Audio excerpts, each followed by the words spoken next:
အညိုသားဟာသူ့ရဲ့ညာဘက်လက်နဲ့ဆိုင်ကယ်ကိုထိလိုက်အောင်ပါတယ်။နောက်တစ်စက္ကန့်မှာဆိုင်ကယ်ဟာဇိမ်ခံကားတစ်စီးအဖြစ်ပြောင်းလဲသွားခဲ့ပါတယ်။တစားစာတွေပို့ဆောင်နေတော့မှကောင်းကင်မှာမှော်ငှက်တကောင်ကိုမတော်တဆမြင်လိုက်လာပါတယ်။သူ့ကိုယ်သူစိတ်ကူးရင်နေတယ်လို့ထင်ခဲ့မိပါတယ်။မျက်လုံးတွေကိုပို့တတ်ပြီးတဲ့နောက်မှာရှေ့ကမြေပြင်ပေါ်မှာလှဲနေတဲ့လှပတဲ့အမျိုးသမီးတစ်ယောက်ကိုတွေ့လိုက်ရပါတယ်။သူမကိုကူညီဖို့ရှေ့ကိုတိုးလာတဲ့အခါအမျိုးသမီးဟာရွှေရောင်အလင်းတန်းအဖြစ်ပြောင်းလဲသွားပြီးသူ့ရဲ့ညာဘက်လက်ကိုထိတွေ့လိုက်ပါတယ်။ဒါကြောင့်သူ့ရဲ့ညာဘက်လက်ကအရာဝတ္ထုတွေကိုအစိမ့်မိနစ်တင်နေစွမ်းရှိလာခဲ့ပါတယ်။သူဟာတန်ကြိုးကိုထိလိုက်ပါတယ်။တန်ကြိုးဟာချက်ချင်းပဲရွှေကြိုးအထိပြောင်းလဲသွားပါတယ်။အမျိုးသားဟာသူ့ရဲ့ညာဘက်လက်ကအရာဝတ္ထုတွေကိုအစိမ့်မြင့်တင်နိုင်ပဲဆိုတာသဘောပေါက်သွားပါတယ်။ပြီးတော့ရေချိုးခန်းကိုသွားလိုက်ပါတယ်။ရုတ်တရက်အမျိုးသမီးတစ်ယောက်ကသူ့ရဲ့ညာဘက်လက်ကိုမသုံးဖို့ပြောနေတာကိုကြားလိုက်ရပါတယ်။သူ့ဘောင်းမီစစ်ကိုဖြိုးဖို့လုပ်နေတော့မှဘယ်သူမှမတွေ့ပါဘူး။အမျိုးသမီးဟာရုတ်တရက်ပေါ်လာပြီးသူ့ရဲ့ညာဘက်လက်ကိုဆွဲပြီးသူမဟာသူ့ရဲ့ညာဘက်လက်ထဲမှာနေထိုင်ပြီးခန်းစားချက်တွေကိုမျှဝေပေးခဲ့တယ်လို့ပြောပါလေ။အမျိုးသမီးဟာတကယ်တော့ဒဏ်ရာရနေတဲ့နတ်ပြားမသမားတီပြီး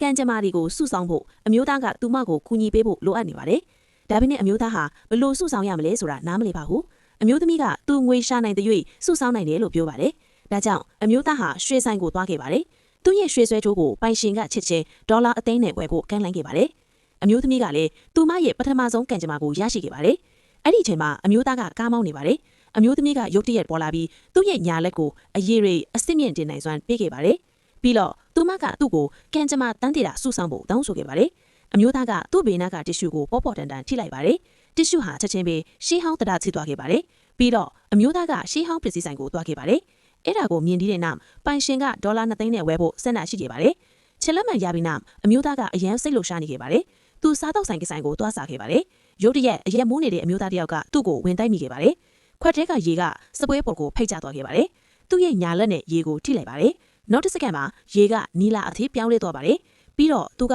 စံကိုထိလိုက်ပါတယ်။စံအားလုံးစိန်တွေအဖြစ်ပြောင်းလဲသွားပါတယ်။သူစားပြီးတဲ့အခါရွှေဆိုင်ကိုပြန်သွားခဲ့ပါတယ်။ပိုင်ရှင်ကစိန်တွေနဲ့နီလာတွေကအရေးအသွေးအရန်ကောင်းတယ်လို့ပြောပါတယ်။အားလုံးကိုဝယ်ယူဖို့ဒေါ်လာ30တန်းပေးချေဖို့စံနှရှိတယ်လို့ပြောပါတယ်။ပြီးတော့အမျိုးသားကရှေးဟောင်းတီစီလန်ကိုသွားခဲ့ပါတယ်။သူ့ရဲ့ညာလက်ကရှေးဟောင်းပစ္စည်းတွေကိုအစစ်မြင့်တင်နိုင်မလားဆိုတာစမ်းသပ်ချင်းနေပါတယ်။ဒါကြောင့်သူဟာရှေးဟောင်းတန်ကားတစ်ပြားဝယ်ဖို့$10သုံးစွဲပြီးသူ့ရဲ့တန်ကားကိုအသုံးပြုခဲ့ပါတယ်။၎င်းကိုအစစ်မြင့်တင်ရင်ညာဘက်လက်ဖင်အကဲဖြတ်ကျွမ်းကျင်သူကတန်ကားကိုမြင်တဲ့အခါ၎င်းရဲ့တန်ဖိုးဟာတိုက်တာမရနိုင်ကြောင်းချက်ချင်းသဘောပေါက်သွားလိုက်ပါတယ်။